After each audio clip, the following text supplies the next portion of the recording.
Assalamualaikum warahmatullahi wabarakatuh. Selamat datang di channel Media Pintar. Apa kabar teman-teman? Bagaimana hasil tes SKB-nya? Ya, selamat ya bagi teman-teman yang lolos masuk ke SKB. Jangan lupa belajar di Media Pintar. Oke teman-teman, kali ini kita akan membahas tentang SKB pertanian, khususnya formasi penyuluh pertanian part 4. Jadi bagi teman-teman yang belum menonton video-video sebelumnya, silahkan cek dulu ya videonya.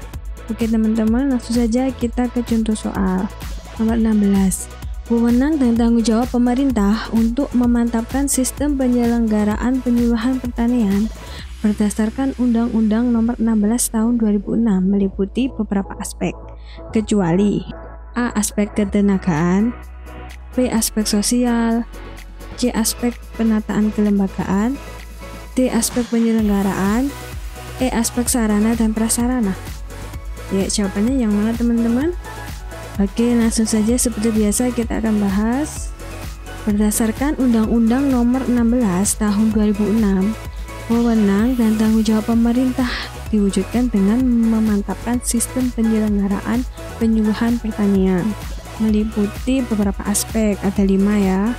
Yang pertama itu aspek penataan kelembagaan, kedua aspek ketenagaan, 3 aspek penyelenggaraan, 4 aspek sarana dan prasarana, dan yang kelima aspek pembiayaan penyuluhan. Jadi jawabannya yang tepat adalah yang B, aspek sosial, karena tidak ada di kelima aspek tersebut. Lanjut ke soal nomor 17.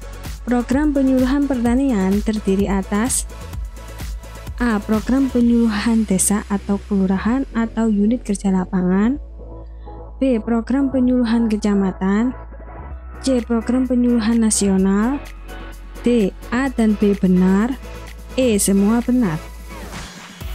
Oke, kita akan bahas program penyuluhan pertanian sesuai dengan Permentan nomor 47 tahun 2016.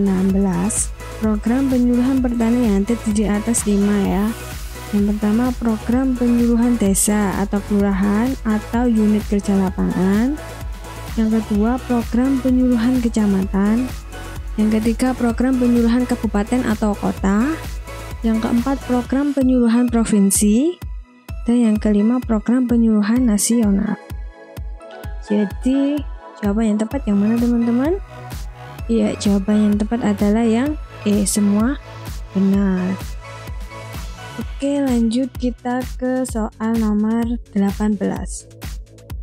Peluang usaha tani dari hulu sampai hilir yang prospektif untuk dikembangkan sesuai dengan peluang pasar, kondisi agroekosistem setempat, sumber daya, dan teknologi yang tersedia untuk meningkatkan pendapatan dan kesejahteraan pelaku utama dan pelaku usaha adalah pengertian dari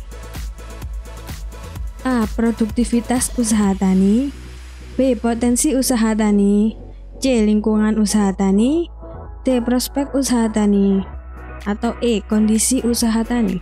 Oke, kita bahas satu-satu ya teman-teman.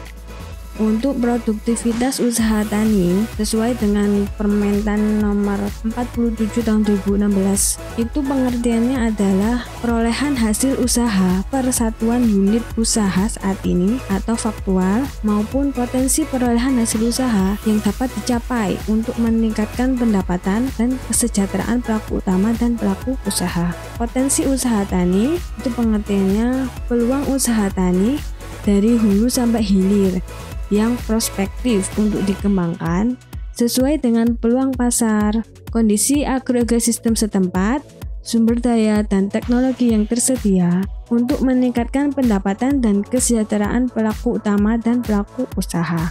Untuk yang C, lingkungan usaha tani, itu adalah kondisi ketersediaan prasarana dan sarana usaha yang meliputi saluran irigasi, agroinput, alat mesin pertanian, prapanen, panen dan pasca panen, dan pengolahan hasil, distribusi dan pemasaran, serta kebijakan yang mempengaruhi usaha tani. Untuk yang D, prospek usaha tani, itu adalah peluang usaha tani untuk kedepannya dilihat dari segi pendapatan, produksi, ekonomi, dan lain sebagainya. Oke, untuk yang E, kondisi usaha tani, itu adalah keadaan usaha tani itu sendiri dilihat dari segi produktivitas, efisiensi, dan lain sebagainya. Nah, sekarang teman-teman bisa menjawabkan nomor 18. Jawaban yang tepat adalah yang B, potensi usaha tani. Oke, sudah paham kan teman-teman? Jadi kalau misalnya soalnya di Bali, produktivitas itu apa? Lingkungan usaha tani itu apa? Teman-teman bisa jawab ya. Oke, langsung kita ke soal selanjutnya. Nomor 19.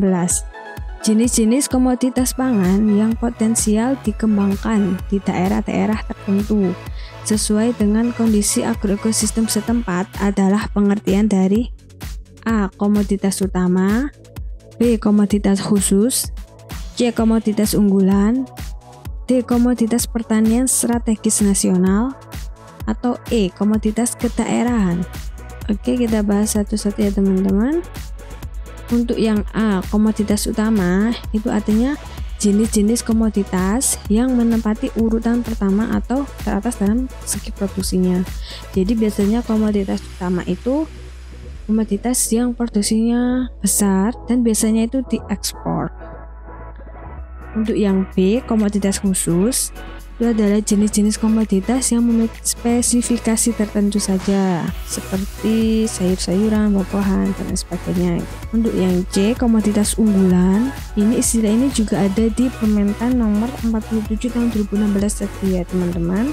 Pengertiannya, komoditas unggulan adalah jenis-jenis komoditas pangan yang potensial dikembangkan di daerah-daerah tertentu sesuai dengan kondisi agroekosistem setempat. Untuk yang D, komoditas pertanian strategis nasional, ini juga ada dalam Permentan.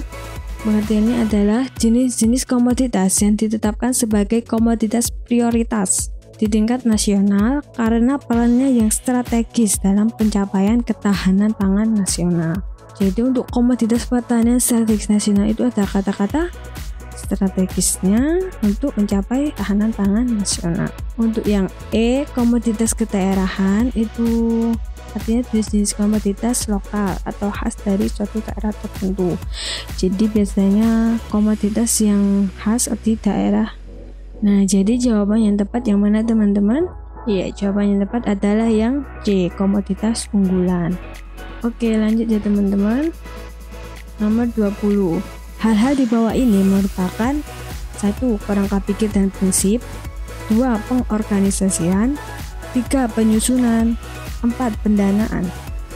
Untuk pilihan jawabannya, yang A, rencana kerja penyuluh pertanian, B, rencana program penyuluhan, C, jadwal kegiatan penyuluhan, D, kerangka program penyuluhan, E, ruang lingkup pedoman penyusunan program penyuluhan pertanian. Oke, kita bahas ya teman-teman.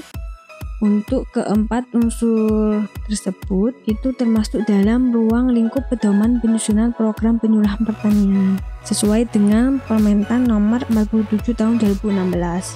Teman-teman bisa cek sendiri ya. Oke teman-teman, sekian video dari saya. Semoga bermanfaat. Jangan lupa like, komen, dan subscribe ya. Semoga teman-teman bisa mendapatkan nilai yang terbaik pada saat tes nanti. Oke, sampai jumpa. Bye-bye. Wassalamualaikum warahmatullahi wabarakatuh.